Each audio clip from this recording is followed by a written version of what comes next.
The embarrassment of Celtic's Champions League exit isn't just about the game. It's a reflection of a club's broader struggles. But here's where it gets controversial. Who truly bears the responsibility for this historic defeat? The answer lies in a tapestry of decisions, from the boardroom to the pitch, and it's a story that demands reevaluation.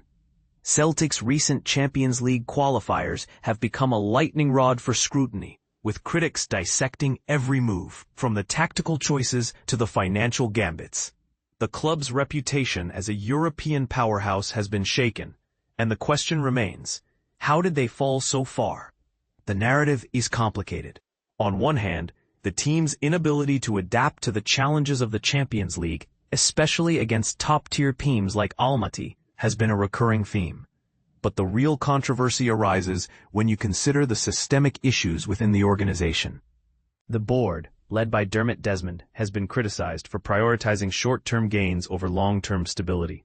Yet, the manager, Brendan Rodgers, has faced scrutiny for his tactical decisions and the pressure to deliver results.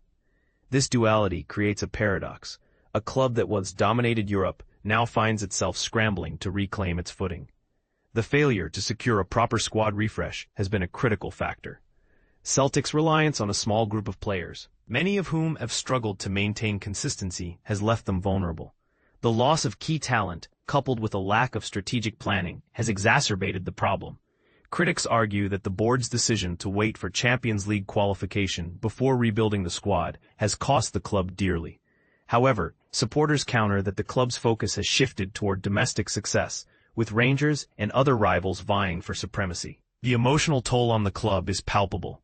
The sense of pride that once defined Celtic has been replaced by frustration.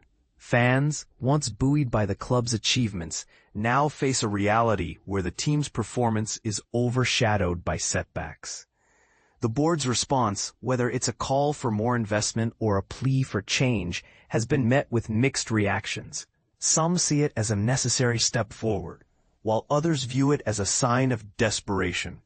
At the heart of this crisis is the question of ambition. Celtic's leadership has been accused of clinging to outdated strategies, failing to embrace innovation, and overlooking the importance of player development.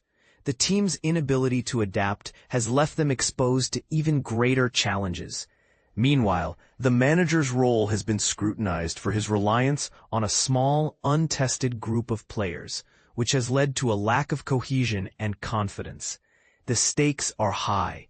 If Celtic continues to falter, the lessons of Almaty could be lost in the noise of domestic competition. The club's future hinges on whether it can reinvent itself, balancing short-term survival with long-term vision. As the conversation continues, the debate over who is to blame and who is to blame for the club's current state will only intensify. Will the board rise to the occasion, or will the tide turn against them? The answer lies in the hands of those who can lead the charge toward recovery.